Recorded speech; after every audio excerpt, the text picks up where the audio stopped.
New comics are back, baby. It is TGIW. Thank God it is Wednesday. And today we have a probably the first kind of substantial new comic book day as far as new stuff coming out. For me, anyways. Since new comics have been coming out, I've had weeks that had maybe like 4 new books max. This feels like the first new comic day, like actual new comic day. So let's see what we picked up. So first, actually have a few older things. I mentioned last time there were some, or between the last few months, there's some stuff that was just missed for various reasons. Last week, I thought that the question was on my poll, but it wasn't, so I didn't get it. So I picked up the question 3 this week, but it's actually last week's book. Also, Aquaman 59, which is actually from like 3 weeks ago. The comic shop that I have this on my poll, it never got it, and still hasn't gotten it. I was waiting to see if they would get it, but since Aquaman 60 came out new this week, I wanted to get this so I could read the new one, so I didn't keep just being always behind. So I had to pick this up at another shop, unfortunately, but we got it. I also picked up, and I can't remember from how long ago this was, but I missed it, the Aquaman 100-page giant. I saw that I'd missed this, and I picked this up. And these sometimes have some fun stories in it, and I love Aquaman, so I decided to go ahead and pick that up. So that's all older stuff. Not old, but from previous new comic days. So new this week, let's see. Got a bunch of stuff. It's like, this kind of feels like a new comic week. Like, this is all new stuff that I have to read this week. I haven't had this much since we stopped having new comic book day. All right, so I have Spider-Ham, Justice League Dark, and still love this book. Dr. Fate looks like he's having some problems, or at least other people are having problems with Dr. Fate. Iron Man 2020 number 4, and this is one of those. It's been a long time since I read anything in the Iron Man 2020 arc. So again, I'm glad that Marvel does those first page sort of recaps. It's going to help a lot. Marvel Snapshots Captain America. And is this the second Marvel Snapshots? Because there was the Submariner one, and it was fantastic. So I'm glad to get more of these. Avengers Empire number 0. I haven't been doing a lot of reading up on what Empire is going to be about, but I know it is the next big event. And I don't read Avengers, and I'm sure this is probably spitting out of Avengers, so I haven't been reading that just because I kind of dropped that a while ago. But we'll see. So I picked up the 0 issue of that. TMNT Janika number 3, and the new turtle, which I think is a fantastic idea. It's, I've been into Ninja Turtles since the cartoon in the 80s. I was too young to get into the comics when they first came out, so the cartoon was my introduction, and I've since gone back and read all the original volume, which is fantastic. But I am all for updating and adding a new turtle to the family. I think this Janika story has been great, and have her becoming an official turtle is awesome. Immortal Hulk continues to be fantastic. Again, been a while since I read an Immortal Hulk book, so we'll see how that goes. Aquaman 60, and I have the 59, so I can read the 60, so that's great. Rescue number 2. So this is in Rescue 2020. So in the Iron Man 2020 little event that's going on.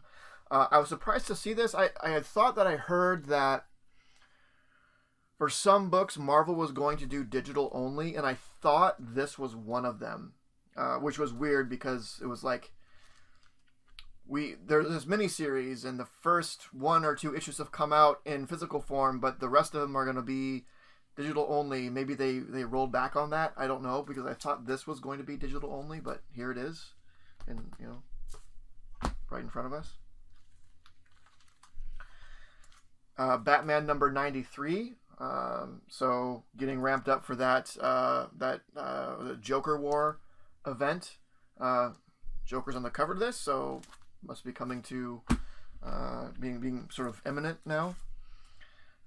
Thor 5, more Donny Cates Thor, with Thor being a Herald of Galactus, has been super fun.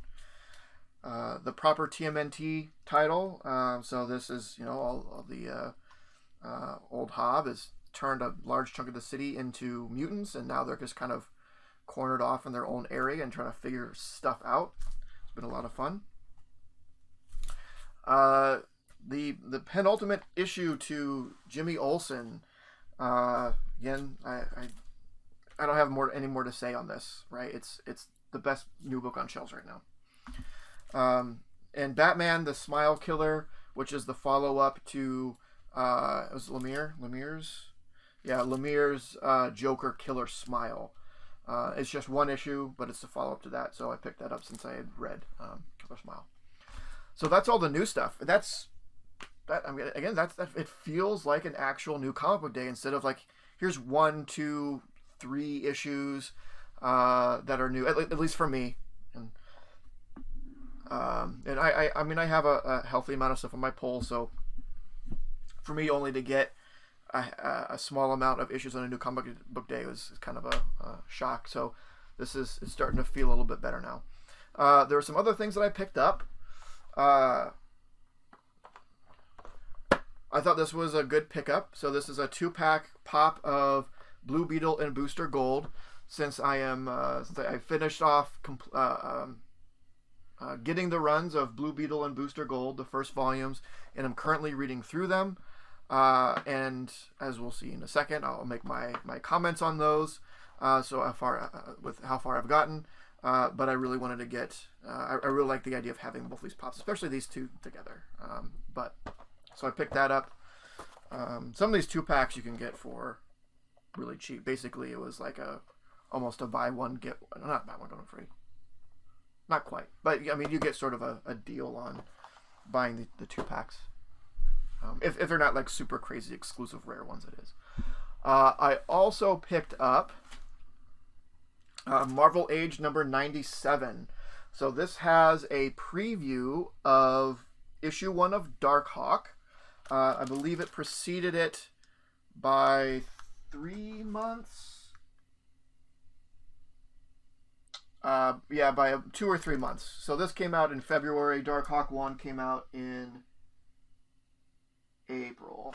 So this has, I think, a 5-page preview of Darkhawk 1.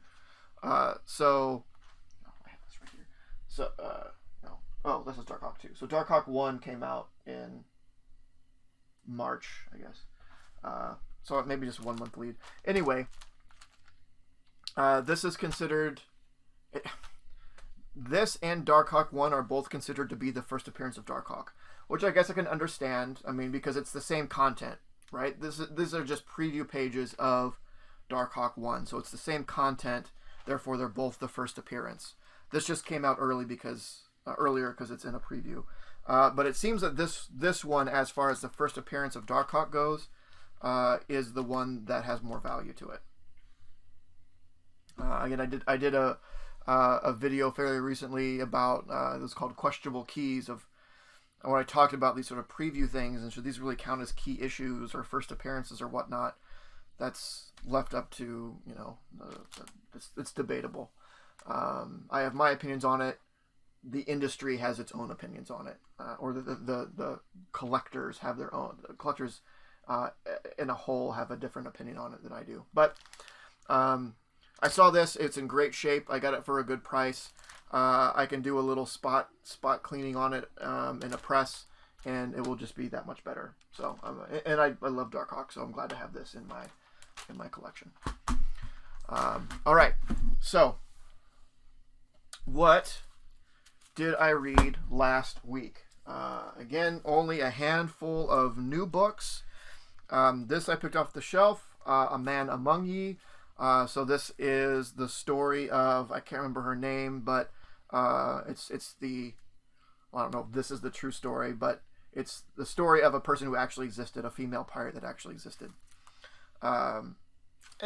It was okay. I probably won't pick up the trade for it or any more issues. It just didn't really catch me. I wanted it to. I think it's an interesting concept. It would be an interesting piece of history. It just didn't really catch me. So I'll probably leave it at that. Strange Adventures 2. This took a little getting into just because it had been so long since I read Strange Adventures 1. But I continue to be intrigued by it. Superman 22. Again, last time I talked about my feelings of how Bendis has been over at DC, and in one word, it's underwhelming. So I don't know how much farther I'm going to go with that.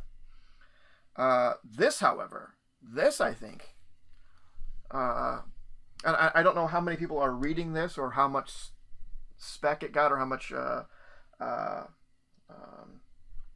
media it got or whatever. But this is so good. This post-apocalyptic world in which Wonder Woman is and trying to figure out what happened because she doesn't remember. A really good number of reveals in this third issue. It's fantastic. If you haven't been reading it, I suggest picking it up either in these individual issues or when it comes out in trade, or however they're going to collect those Black Label ones. What I also read, Booster Gold issues 1 through 12. I didn't really know what to expect from this first volume. I love Booster Gold. I like the idea of Booster Gold as this sort of cocky superhero who does endorsements, is kind of in it for the money. And I've read more modern books of his, which really kind of reflects that. And you kind of question, like, is he in it for the right reasons, sort of thing. I didn't really know what to expect from the series itself. I'm going to stop holding up this entire chunk. I will hold up number 1, though. Man, was I surprised. It is, if you have the means, pick this up. It's really good. Dan Jurgens, I love Dan Jurgens, and he does not disappoint here. I have to put myself in the mindset of reading this for the first time, not knowing who Booster Gold is. You know, at this point, I know, yeah, Booster Gold is from the future. He stole a bunch of future tech and came back, and he has no powers. It's just that future tech that makes him a superhero. If someone is reading this for the first time, that isn't revealed until issues like 6, 7, and 8. The first bunch of issues, it's just, listen, Booster Gold is a superhero. He's in Metropolis. He has all this endorsement deals. He's going out and he's being a superhero. That's what you know. His background is a mystery to you, the reader, as it is to the people in the book. And it plays out really well. So as long as you can just take out of your mind, like, imagine I didn't know who Booster Gold was, and reading through it really helps you appreciate what good writing it was here. And also, like, when it does go through his story, sort of like through flashbacks and him explaining things eventually, it's done in a really interesting way. And he isn't as much of a jerk as I think he's made out to be today. Yes, he kind of does the superheroing for the... Let me say. Today, the impression that I think people get of Booster Gold, because of the way he's written, is that the reason that he does the superheroing is for the money. In this original series, that is not the impression that I get. He is a hero because he wants to be a hero. However, he believes that heroes should be compensated through things like endorsements, right? He does like cereal commercials and things like that.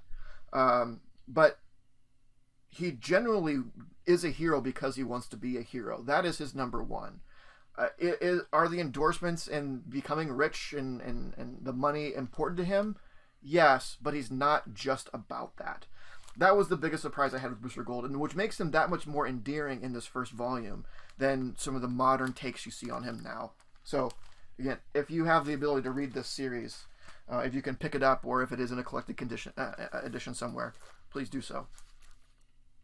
Then I also read issues 1 through 8 of Blue Beetle.